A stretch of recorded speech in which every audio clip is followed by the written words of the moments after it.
Hey everybody, my name is Alex Maluda, and today I'd like to talk to you just a little bit about unions and how they form in your workplace if you're not careful, and how to prevent that from happening.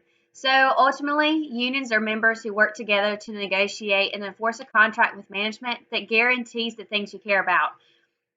Most of the time, it's decent raises, health care, job security, etc. But the list goes on and on. Those are just the top favorites. Unions form because employees see the need for improvement in the company, and they have a belief that a union can make it better. But ultimately, whenever you think about it, you're also hurting the business itself. So one of the biggest issues with unions, it can cause employees in the workplace to segregate. That unity that was once there, it might not be there anymore because of a union. You bring people apart whenever you do have a union to segregate people and things like that. So, other issues, of course, with unions include interfering with their autonomy or affect them economically and financially.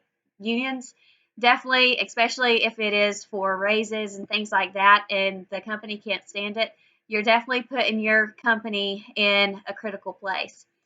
So normally, businesses aren't thrilled with it whenever a union's formed, but the peak of when unions start forming is when the company is perceived to be unfair, unresponsive, or only offer substandard working conditions to the employees.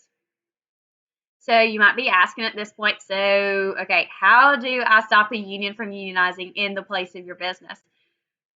The biggest thing is to minimize the dissatisfaction within the company. This will in turn minimize employees' desire for union representation. It's that simple.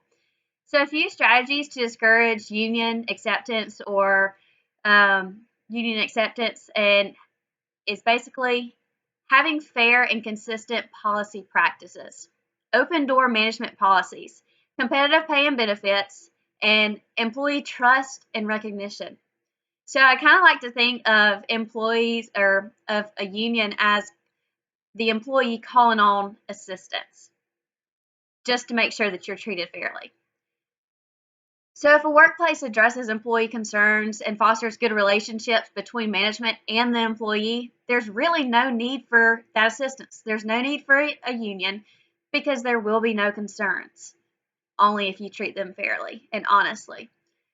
So, ultimately, you can't stop everything from happening all the time.